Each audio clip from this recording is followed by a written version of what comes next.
Hey guys, it's me Rebecca.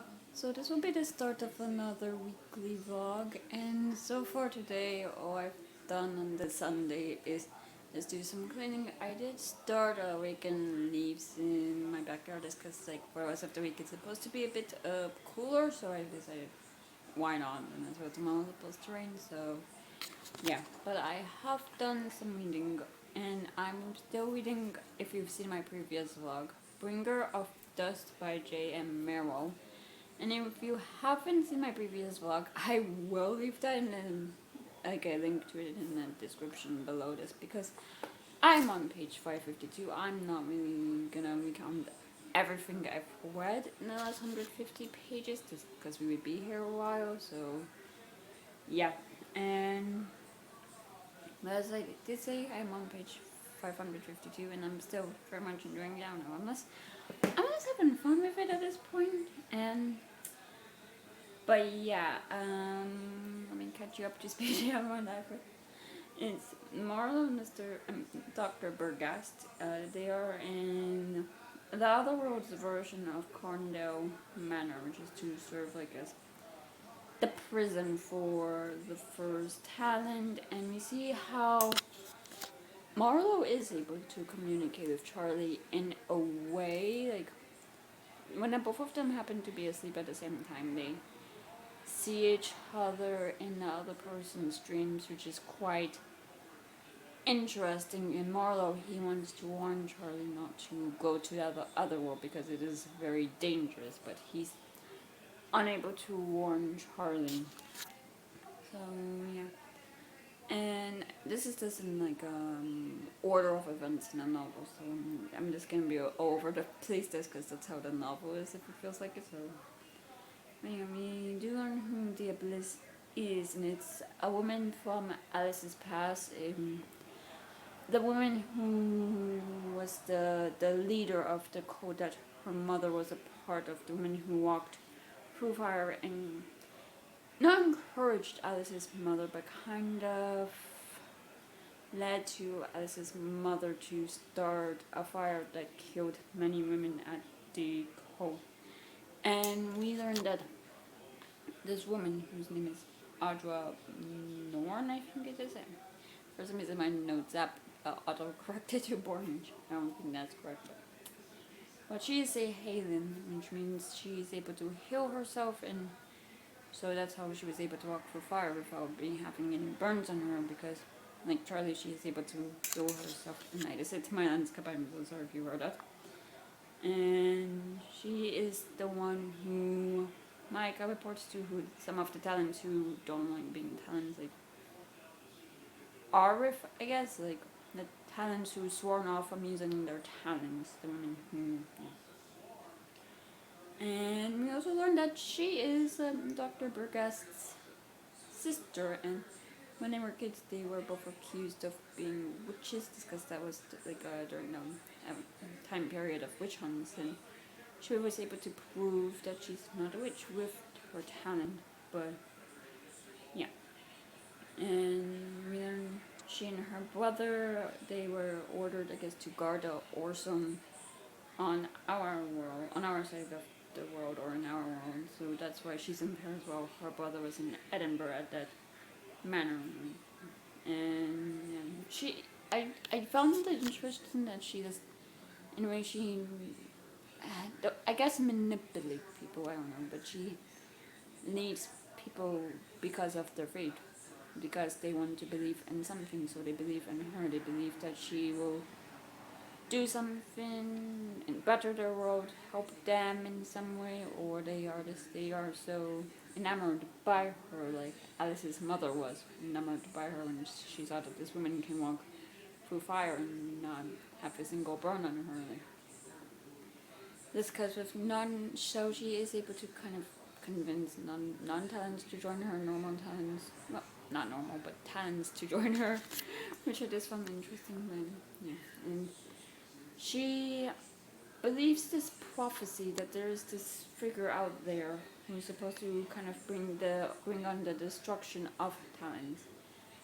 And she initially believed, or it was widely believed, that it was Charlie's father who was the one, but now she believes it is Charlie, and we see she contains him, I would say. She has him like tied up and thrown into water, and she knows that because of the fact he's a Halen, that he won't die. He won't permanently die, I should say. We see how he lived. He dies, comes back to life, dies, comes back to life because he is drowning. He is trapped in this body of water. And he's in the water because it's like to prevent him from using the dust that's in him, so yeah, that's. And we also see that the villa is once again attacked by 3 Dar who are after the key ras, and it's really just they fought with the group of talents and Alice and other adults. They believe the Dar are attacking them because they want to try and stop Didar, who's like a Griffic child or Griff induced child, from being able to open it or something. But no, they're after the key ras, which will have the keys to unlock a certain prison to unrelease the first talent. So yeah, and we do see how it is discovered by Marl and Dr. Bergast when they are entering the prison, and they see I would say the jail cell that the first talent is in, that he's actually awake. So yeah. And really what I do love most about the novel is like how we see the characters kind of worrying about one another, like the care they have, like Alice and the other adults surrounding the kids, like they're worried about the kids because, well, they might be teenagers or extremely young kids, but they're still young and inexperienced, and they had their childhoods whipped away from them because of something they had no control over. And as well, I do like seeing how some of the kids, like Komako, like they're afraid, like they might have these great abilities, but they're still young, like they're still teenagers, like they're inexperienced and they're vulnerable, and they just want someone to lean on. And Komako, we see this scene with her and Miss Devonshaw, where Miss Devonshaw reassures her that she is able to fight a door, she's able to stop it to protect the others. Like, it's just really comforting. So yeah, I think that is my favorite part of the novel. It's like the kids, like the teenagers and like extremely young kids being scared and vulnerable, and it's like having the lot of weight on their shoulders that they just don't know what to do with. Like, they're in a situation where they just have no control over it, and I don't know, I just like it because sometimes it feels like with these novels that the teenagers, they're like above everything, they have no fears, nothing, and I don't know, this was a bit like unrealistic, I would say, even if this is a fantasy, like, yeah. So yeah, overall I'm enjoying it, and I predict I will finish this probably tomorrow, so yeah, and yeah, I'll see you. So it's the next day, and I just got back from a walk and whatnot. It did rain this morning, which I don't know. I was expecting cooler weather, but it's still quite warm. But I know for the rest of the week it is in the 60s, so yeah. And I have also finished Bringer of Dust by J.M. Merrill, and I really much enjoyed it. Sorry. And I did give it 4 stars. We continue to see the attack on the villa by the door, who are after the Kiwas, and we see like how they got in, and maybe the majority of everyone, Miss Devonshaw, who was the teacher, Miss Crowley, who was the young children's like guardian caretaker, and as well the children, how they're all dead. Like, for Komako, who enters the villa, she only sees the bodies of Miss Devonshaw and Miss Crowley, but she does have to witness as the door kills all of the children. And in her grief, and I don't think she did this intentionally, but she kind of brought them back as leeches, which are these creatures that have like 3 lines on their necks. They're not. I don't think they're exactly like normal humans, but they are. I don't know. I think it was properly explained in the first book, but again, it's been a few years since I've read Ordinary Monsters, so yeah, but we do see that. And we also see how Dr. Burgess, he and Marlowe, they stumble on the first talent, on Mr. Carndo, who has had his eyes like, not sewn shut, but his eyes like whipped out, his mouth sewn shut, and Dr. Burgess, he has to try and behead the first talent because as a Halen, the first talent is able to heal himself from all attacks. And the only way to kill a Halen is by properly cutting off the head from the neck. And Dr. Burgess tries to do this, but I guess the first talent, he senses Dr. Burgess and he gains the upper hand extremely quickly, and he attacks Dr. Burgess and he whips out Dr. Burgess' eyes, puts them in his own socket so he can see. Whips out his tongue, Dr. Burgess' tongue, and unseals his mouth and puts the tongue in so he can properly, I guess, speak. And we continue to see how Jetta, she gets to where Ribs is trying to get Charlie out of the body of water he's in, and how Jetta, she basically obliterates Maka, how she kind of has, she uses her powers and has like all of the bones in his body kind of like whipped out of him from the back. Like, it was described as like the back of his body was unzipped and all of the bones and it come flying out. Like, it was quite gruesome details, I would say, but yeah, and we see how Charlie gives Jetta a second chance. Like, Jetta, she finally realizes that all of her life she has been taught to resent talents by those that want to use them. Like Quaker Jack and Bliss and Move, they all wanted to use her for her abilities while hating talents for what they are and what they can do. And well, she's never met a talent who's really shown her kindness through. She's never really met a talent in general. She's just been taught over and over that because she is a talent that she's not deemed to be treated with kindness, and she realizes she's really been manipulated this entire time, even by that daughter who like pretended to be kind to her. And Charlie, he's like, what would Marlowe do? And Marlowe would have given Jetta a second chance, and that's what he does, which is quite cute. He's like, let's wait till she tries something again. Like, it felt a bit like unthreatening, like, which I liked. And yeah, and oh my god, the first talent, he sees that Marlowe is able to glow blue and is like, you're my 6th talent, and he tries to, I guess, consume Marlowe, have Marlowe become a part of him, which Marlowe is able to run away from. And yeah, we see how the door with the key was, they are able to unlock the Carndale prison manor in that world, which allows the first talent to be set free throughout the rest of the world. Like, he's out of his prison, so yeah. And yeah, we see the epilogue, really. Sorry, let me backtrack. We see how Marlowe and Charlie, they are able to get out of the Orson, and they are back in our world, and they are safe. They've locked the Orson up, for now at least. And yeah, and we also see in the epilogue that apparently the Agnosenti, which is the group that the first talent fought against in the war many, kind of led to his imprisonment. How they're kind of still around, but it seems like it's this man and this extremely young boy.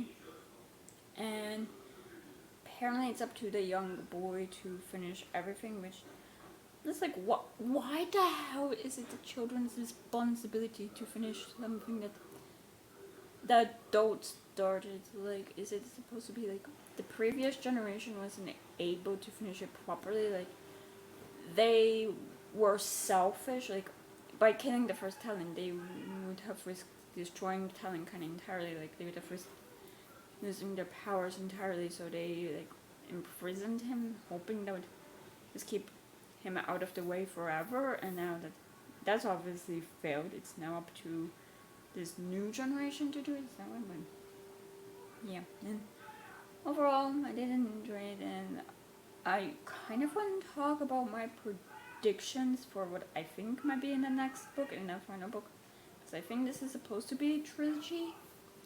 So just skip, I guess, the next 20-30 seconds if you don't want to hear it. But what I think will happen is, obviously we will have to deal with the first talent, who is now free, and as well we will deal with this Charlie being apparently the destroyer of talents. Like, if he will actually be the one who destroys talents, or if he, like, by destroying the first talent, or by some other method.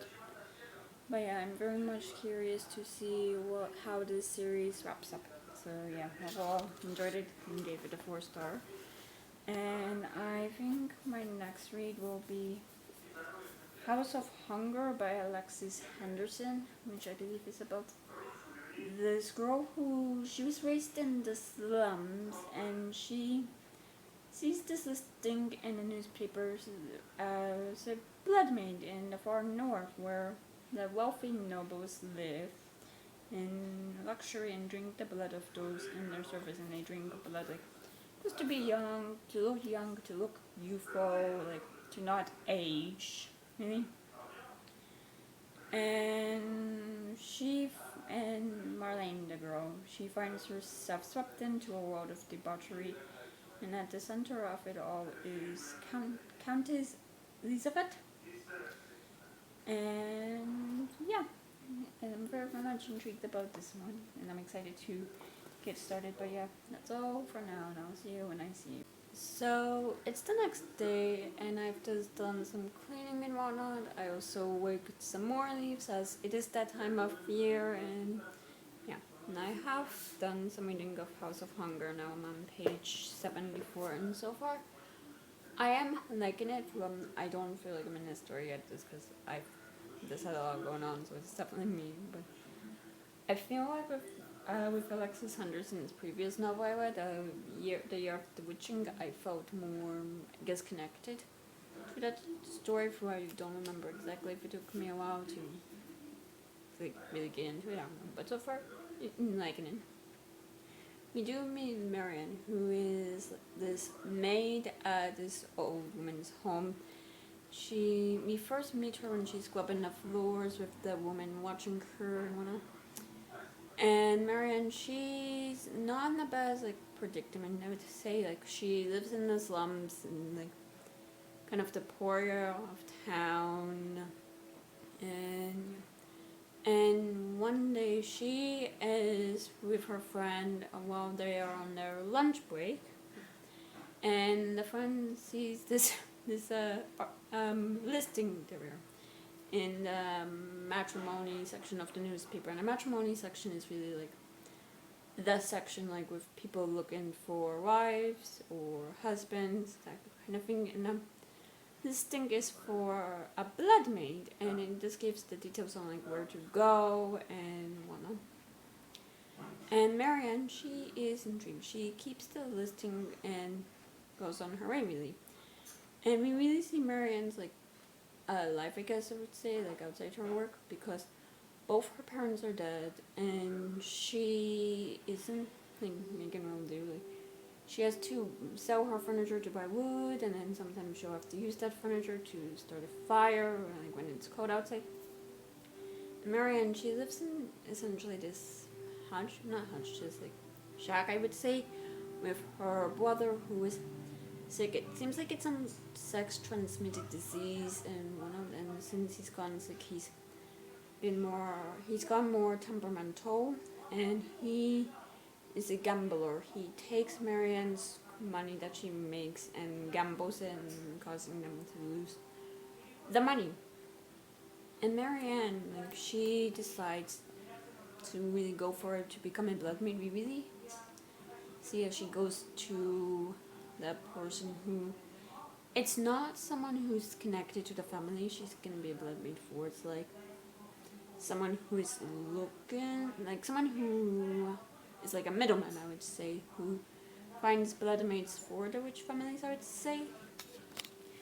And she kind of is, she is offered like the position, and she's given a train ticket, and we see how she changes somewhat afterwards, like her behavior. Like she seems like it's, since she's gotten an opportunity to, I guess, better her life, or what she envisions will better her life, she attacks her, like the person she works for, her employer there, because the employer, she is sick, and oh my word, I'm sorry if you hear a leaf blowing. It seems like my neighbors I started recording when my neighbors like mower showed up, so my apologies.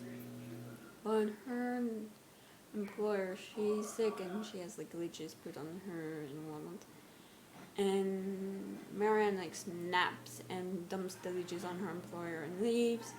Her brother, who learns about the offer, tries to prevent Marianne, and it's always a whole kind of like a fight. Like the brother tries to keep her in her place by burning the ticket she was given, so she can board with the there's a proper term, but the middleman, I'm gonna keep calling him.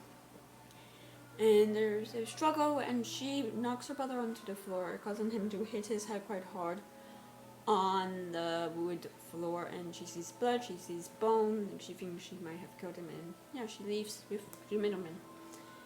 And she's enamored by what she sees on her journey. Like, she's never been out of the slums, and where she's from in herself, like, the fog is so bad that she's never seen the night sky, and she's enamored by that, and enamored by the fact, like, she is given like nice food, like she gets a taste of this new lifestyle. She might live in a nicer lifestyle. And we also learned this middleman named a guy named Fulero. He wasn't asked to look for a new blood maid for the Countess Elizabeth, and there's a small bit where it's like, oh, there's a chance she might not get the position, like the Countess doesn't need her, like she has other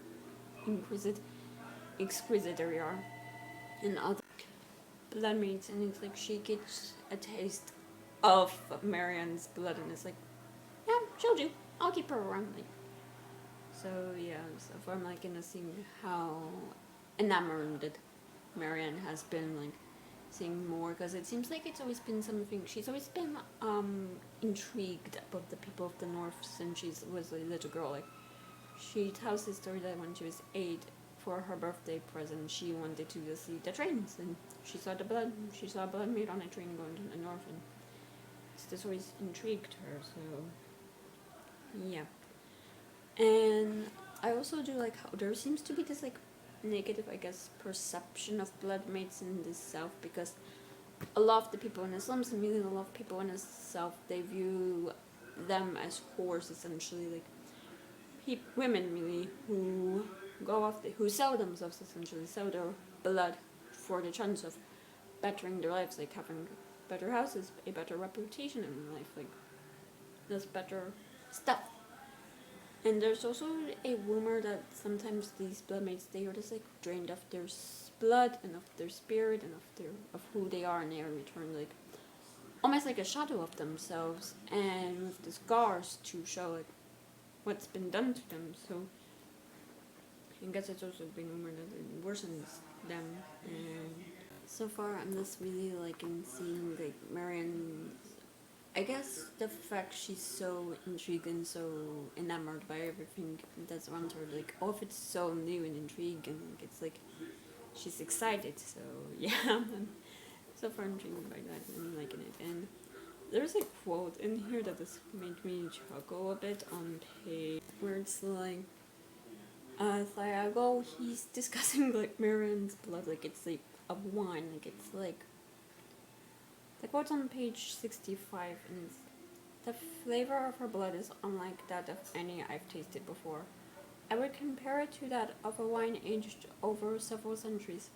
There are notes of plum and cedar, even smoke, but moreover there is an ineffable quality, as if one is tasting things that could only ever be felt: jealousy, rage, passion, the full spectrum of one's own carnality as experienced not in the heart and mind but on the palate. Like it's like she is this drink, like it's like, oh, here's the flavors, here's the notes, here's how it makes you feel. Like it's like generally it feels like she's just a glass of wine or something.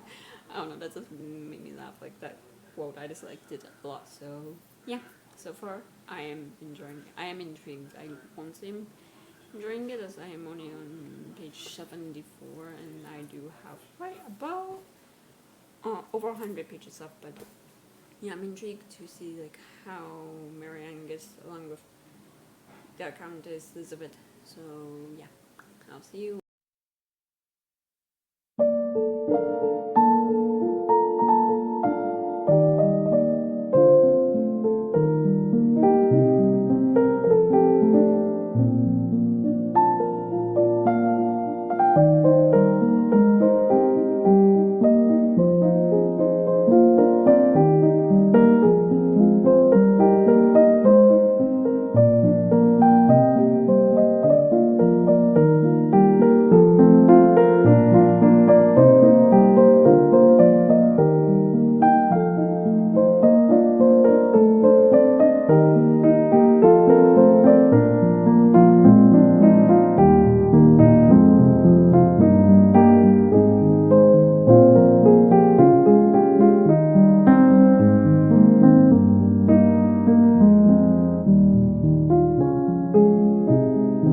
So it's the next day, and as you saw, I did go out today. I had to help my mom went some errands and whatnot. And I didn't buy anything from that antique store, but it's always just fun for me just to look in it, and it's always just interesting just to browse. Personally, I prefer the prices of a good tag sale, just because like $30 for the same thing I can buy for $1. Yeah, but yeah, and I have done some more reading of House of Hunger, and now I'm on page 152, and so far I would say I'm not as in the story as I was with the Year of the Witching. Like I feel more in the story, if that makes sense.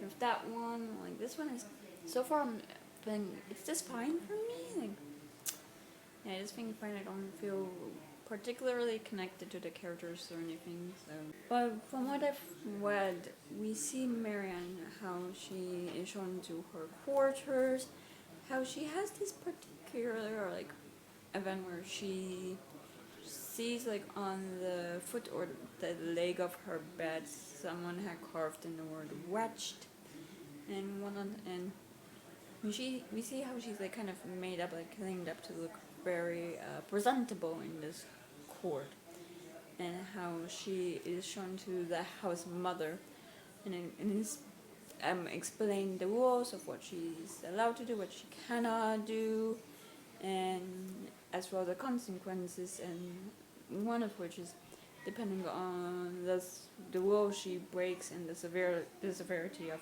her actions, she will be kicked out of the house, she'll lose her pension, and essentially she'll just go back to being that girl from from the slums. And Marianne, the idea of making a new life for herself, it's very desirable for her, and she's almost hesitant to sign a contract because of the fact someone had carved in the word wedged in. She's not really explained what happened to the girl who was in her quarters prior to her, what happened to her, so yeah, I am intrigued about that, and just have a second because yeah, and she is given lessons, like for some reason she is taught like the relations of the different houses, who's what, who's in alliance with whom. Like she's kind of taught the history of the houses, and she also learns, I guess, the parentage of Elizabeth, how Elizabeth's father was like the head of the house, and her mother was a blood maid who married, and they had her. So that's interesting. So yeah, and we also see Marianne in etiquette lessons, how her teacher is like not quite violent, but she thinks like by giving someone pain, it will teach them a lesson. Like the lesson will go into them. Like she has this weapon. If you mess up or she's not pleased with the way you do something, she will just whip your hand. And yeah, I don't know. I like that. And we see how really she understands like House of Hunger. Like whenever nobles come to it, they are full of like this hunger, this lust, this to let go, to lose control, to give in to their desires. Like I kind of like that idea. It's like hunger in the sense of craving something almost. So, yeah, we see her interact with Elizabeth for the first time. How Marianne, she wants into Elizabeth's chambers when she's trying to escape some nobles who are chasing her as part of this like game. It's almost like a fox. And how after Marianne lets Elizabeth drink some of her blood through like a needle, Elizabeth seems to be able to see like what Marianne did to her brother, like, and as well her brother's name, his disease. Like she seems to know Marianne's story, and Elizabeth apparently has this gift where she can read someone's memories and really learn their story by drinking their blood, which is something that I kind of like. And Elizabeth, she seems very much intrigued by Marianne. Like she wants to keep Marianne close, and when Marianne does something that doesn't exactly please her, which is to hesitate during the fox hunt game, Elizabeth almost pushes her away. And what Elizabeth wanted Marianne to do is, when they were together and alone away from the others, Elizabeth wanted to teach Marianne how to shoot, how to use a rifle, which the Essing could have been intimate with. But Elizabeth wanted Marianne to choose between shooting a fox and killing it, or shooting the nobleman. And I don't know, it seems like Elizabeth was playing with fate or playing with lives, because this guy, he's the son of another like head of house who he was, I believe, the half-brother or something of Elizabeth's like father or some relation to her, and he wants her hand in marriage. And Elizabeth, as the last one of her house, knows that if she marries, that's the end of the House of Hunger, and she's resisting it. So I guess she just wanted to play with fate to teach him a lesson. Yeah, and Elizabeth, to me, she's a very intriguing character. I do like the fact she's very much into text mentoring. And to me, she seems a bit ruthless in the sense, like, she knows what she wants and she's not afraid to get it. Like, I just like her as a character so far. And so far, even if I'm not connecting to the characters, I'm intrigued and I'm curious to see exactly more of like what the blood maid like goes through after they've been, I guess, in service after a while, and as well what happened to the girl who was in Marianne's chambers prior to her. And really, I'm just mainly intrigued about what happens to a blood. Oh my god, a blood maid's like mine, because Marianne, she happens to run into Celia after she leaves after Cecilia leaves Elizabeth's chambers, and Elizabeth, she throws up something, whether that's wine or blood. She throws back her head and yells, and it's like almost animal-like. And when she leaves, she drops her choker by accident, and Marianne sees the word "wetched" written in it somewhere. do the bloodmates after a while feel like they're wretched beings, or is someone saying they're wretched for what they're doing, or what? So yeah, I think that part I'm more intrigued about that, and seeing more of Elizabeth and how she really desires for people just to follow her and be on her side. Like, loyalty is key for her, and she not desires loyalty, but loyalty is important to her essentially. So yeah, I'm curious about that. Curious to see how this relationship develops. So yeah, so far I guess intrigued about a lot of things in this novel and waiting for dots to connect, and yeah, so yeah, I'll see you.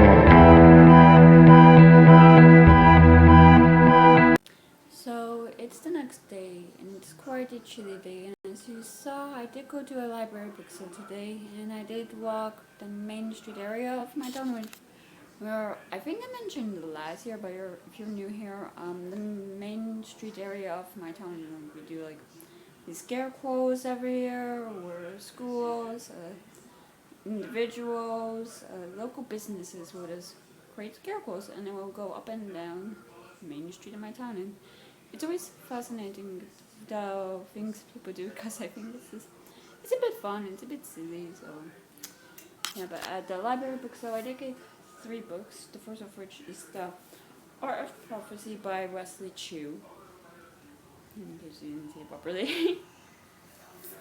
I took a nap, so I'm out of it a bit, I'm sorry, but this is about this individual who it follows your standard tale, like with a prophecy, a chosen one, and in a quest to slay villains, save the kingdom, and fulfill destiny, like that kind of thing. But this isn't exactly that kind of story. It does begin with a prophecy. A child will rise to defeat the internal Khan, a cruel immortal god king, and save the kingdom. And that prophecy did anoint a hero,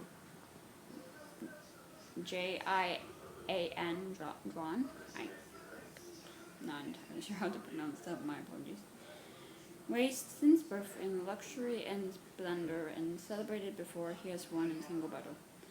But that's when the story hits its first twist. The prophecy is wrong. What follows is a story more wondrous than any prophecy could foresee, and with many unexpected heroes. Tashi, an older woman who is the greatest grandmaster of magical martial arts in the kingdom, but who thought her adventuring days were all behind her. Sally? S-A-L-I.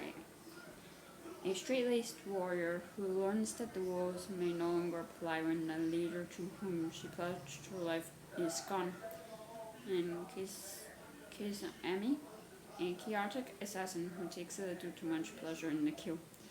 John himself, who has to find a way to become what he no longer believes he can be. A hero after all. I'm very much intrigued about that one. I mean, about all of them, otherwise I wouldn't have gotten them, but still. Next is Vicious by V.E. Schwab.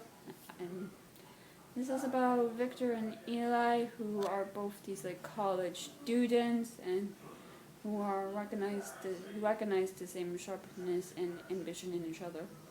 And in their senior year, a shared research interest in adrenaline near-death experiences and seemingly supernatural events reveals an intriguing possibility. The that under the right conditions, someone could develop extraordinary abilities. But when their thesis moves from the academic to experimental, things go horribly wrong, and a decade later, Victor breaks out of prison, determined to catch up to his old friend, now foe, and he is aided by a young girl whose reserved nature obscures a stunning ability, and meanwhile, Eli is on a mission to eradicate every other supernatural person that he can find. So, yeah, I'm intrigued about that one. I will not stop saying that. And lastly, but certainly not least, is The Unbroken by C.L. Clarke. This is about Toraine, who is a soldier and stolen as a child and raised to kill and die for the Empire.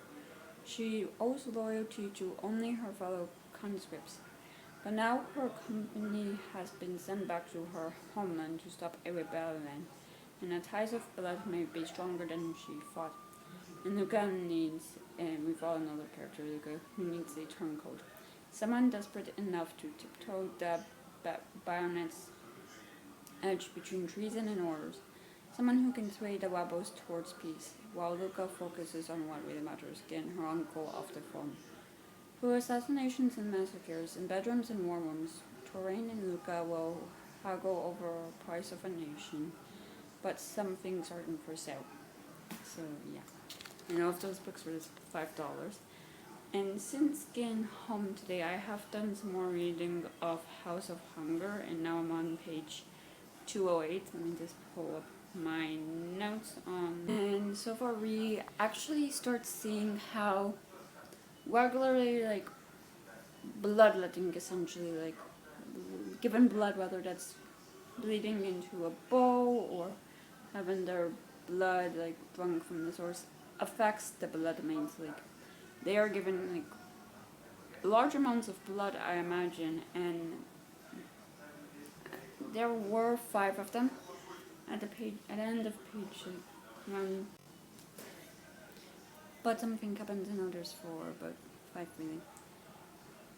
And with Elizabeth's, like, how she does, at times she does need more blood, and we see how that affects them.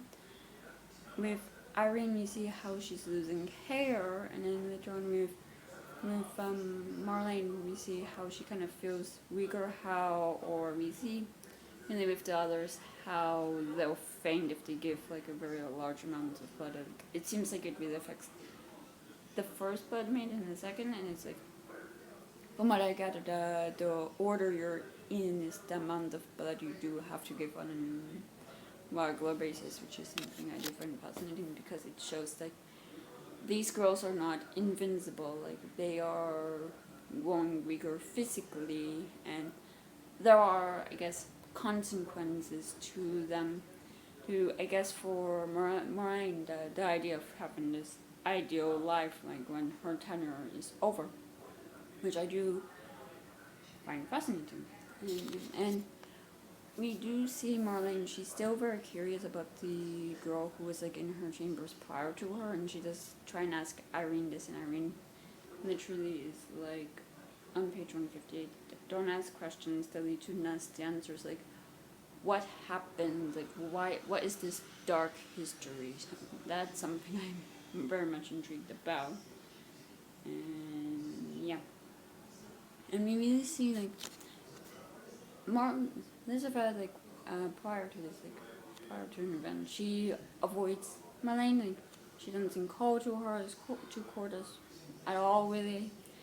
And we see that Elizabeth is very much intrigued by Marlene. She feels this, it's more than intrigue, I should say. She feels this hunger for Marlene, like her father felt for her mother. Like, she desires Marlene very much. And we do see them start a bit of a relationship that gets very, like, intimate very quickly. And I do want to point out the kind of, like, power and balance and this sort of thing, because Elizabeth, she's the head of this household. Like, she has this power over Marlene, who is a servant essentially, and a maid, and someone who gives and gives herself to her.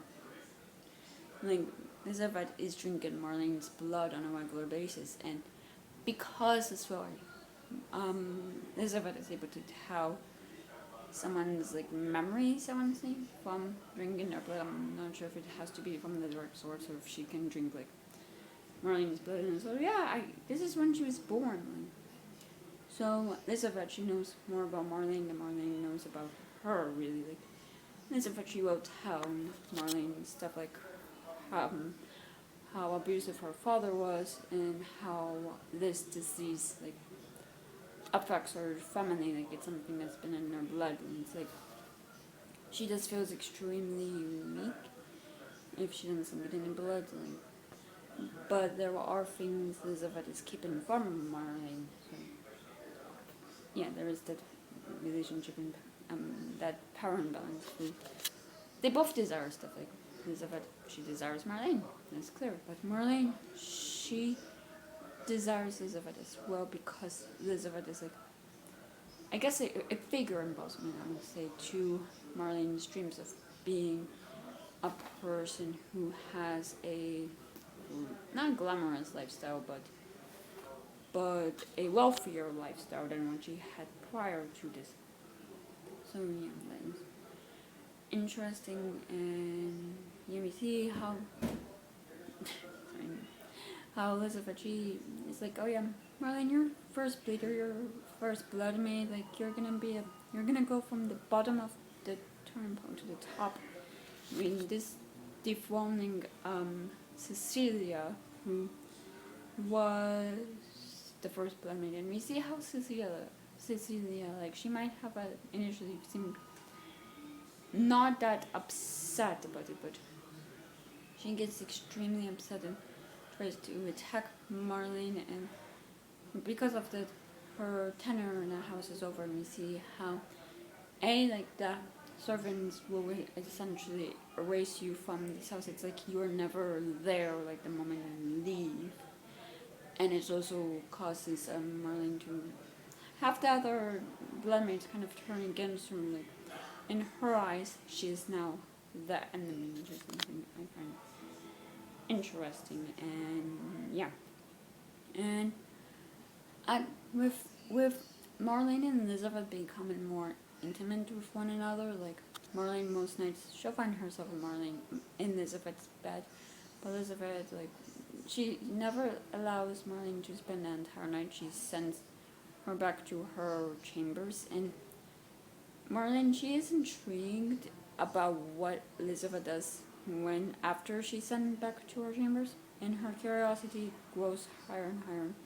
One night she pretends she's asleep, and Elizabeth gets out of bed, and Marlene tries to follow her, and she loses her, like, to a hallway where there's no doors or anything. It's just and it seems like in the House of Hunger there are hidden passages, which Marlene soon discovers when she's playing a game with me, and she accidentally stumbles upon one. So yeah, I'm just curious to see how that ends up. So yeah, that's what happened. And again, my feelings towards it is like I generally just don't feel so connected to it. Like, I'm reading it, I'm like, this is an okay time. Like, I'm not disliking it, but I just feel, I don't know, it's a fine, interesting read. I am curious about it. Like, I just don't really feel connected like that to the characters. So yeah, it is what it is. But yeah, that's all for now. So it's the next day, and I did go out today. I went to this like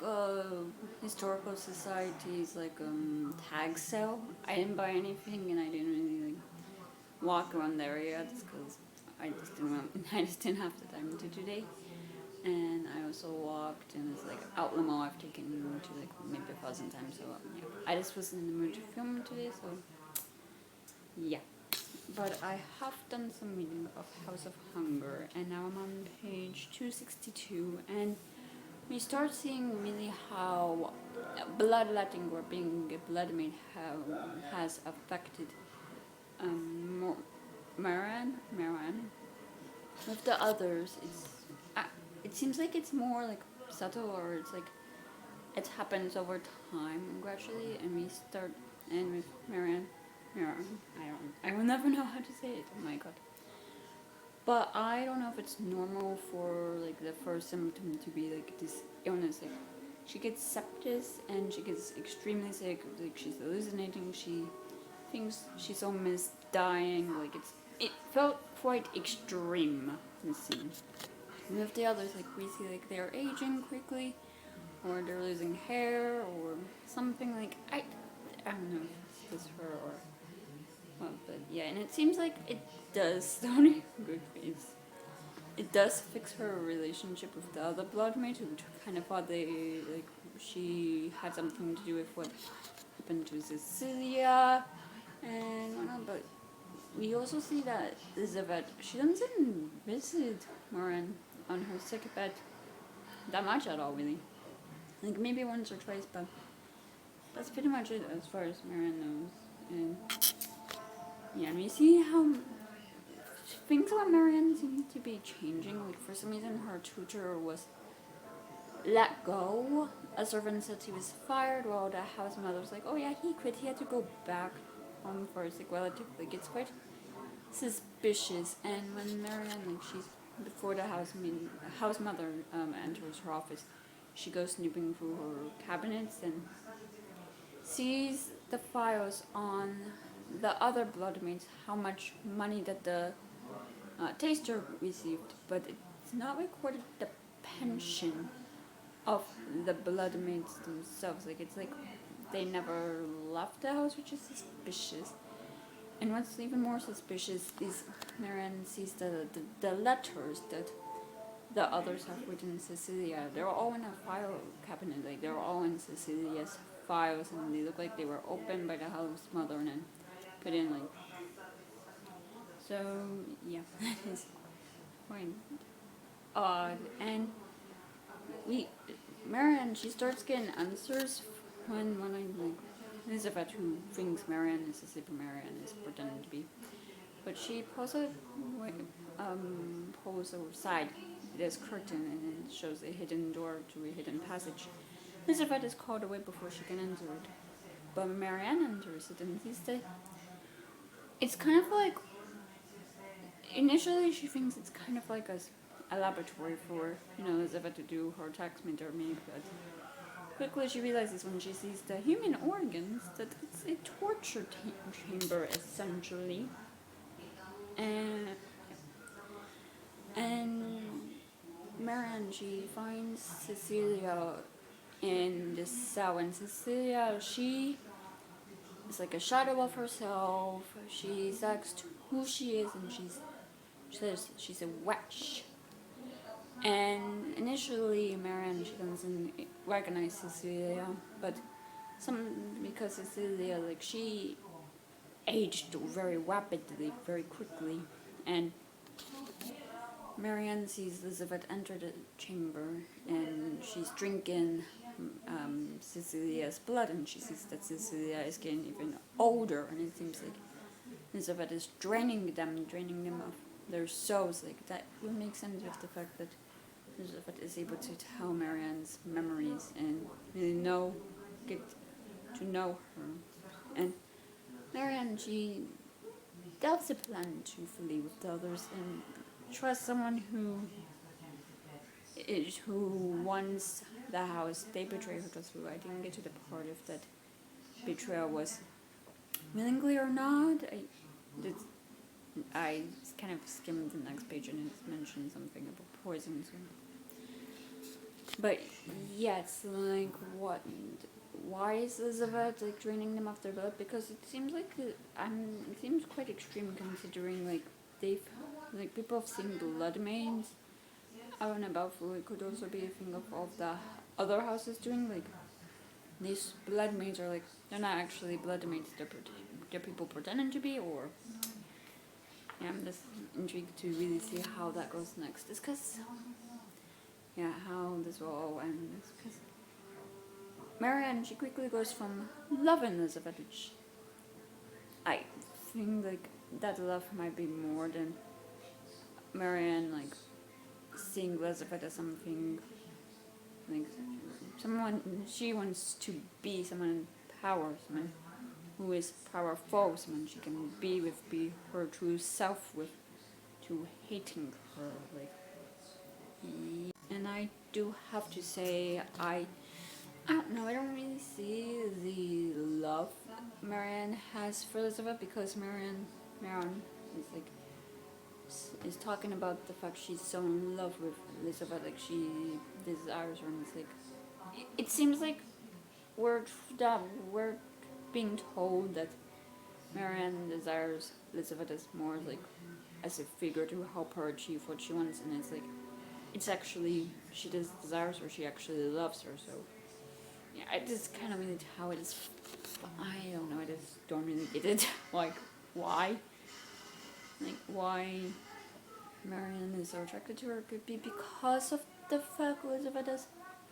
Yeah, well, I think is in a position Marianne wants to be in, and yeah, I don't know, but yeah, so far I'm intrigued to see how Elizabeth reacts to this, how she, I guess, punishes Marianne, because Marianne only said it was only her who was leaving, there was going to be the others leaving, so yeah, and yeah, I will probably finish this novel tomorrow, and I will give you my final thoughts.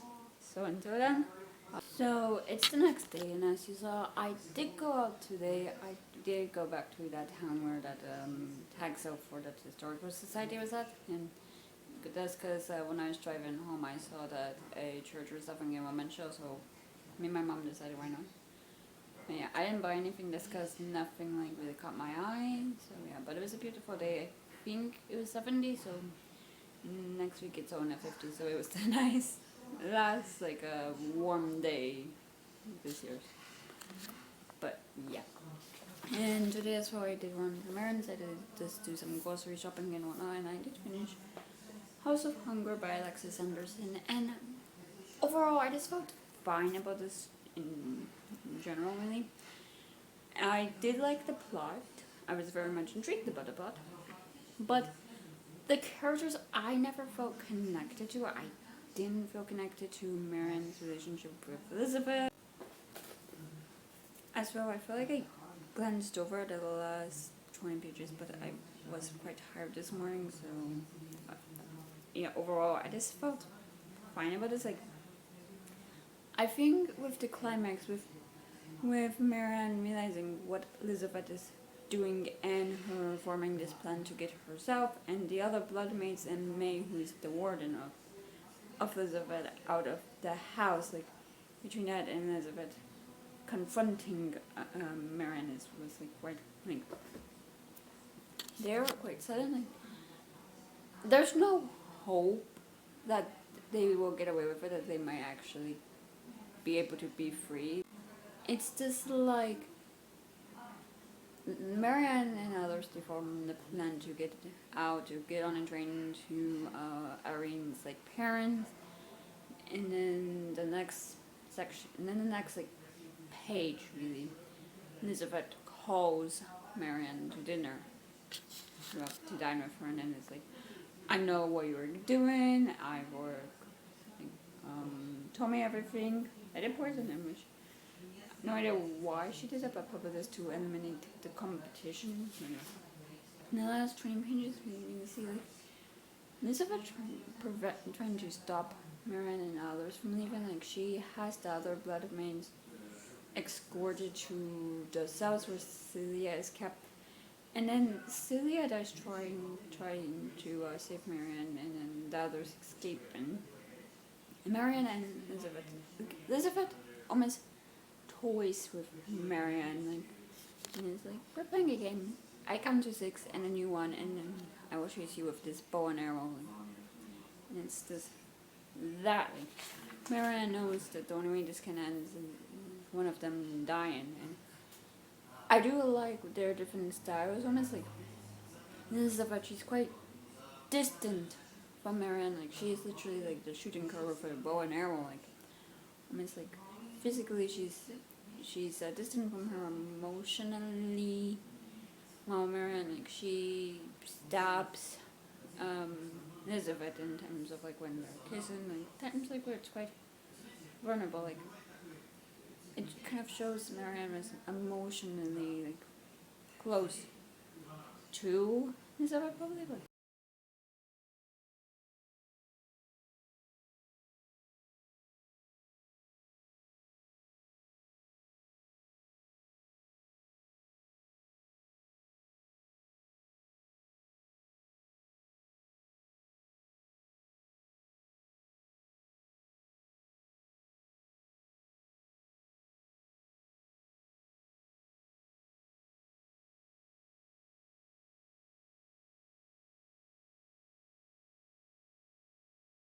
so yeah, I'm just wondering like what that was and really who else knew about what Elizabeth was up to, like if this was an open secret, because we do learn that the taster who recruits Marion Thiago, he knew about this or had an idea of what was happening the entire time. So yeah, I don't know. I just found some of that interesting, but also like I don't know. I still had some questions, and yeah, overall like it was fine. The plot was intriguing, but it was the characters I feel like I just never felt connected to really. So yeah, and yeah. Oh, and then one more thing is Elizabeth claims that she and Marianne they're not different because they've both killed someone, but Marianne like she might have killed her brother, but she didn't do it like intentionally. Like she didn't go out of her way to kill him. Like, it happened in a struggle. While Elizabeth seems very intentionally, yeah, killing these bloodmaids, these women. So I don't know that they're quite different in regard to them, but yeah, I think that's all of my thoughts for now. And with that, that is also the end of this vlog. So if you enjoyed it, please give it a thumbs up, leave a comment below telling me what you've been up to, and if you want to, please subscribe to this channel, and if you want to follow me on any social media, all those things are on the down bar below. I'll see you guys next time I post a video. Bye.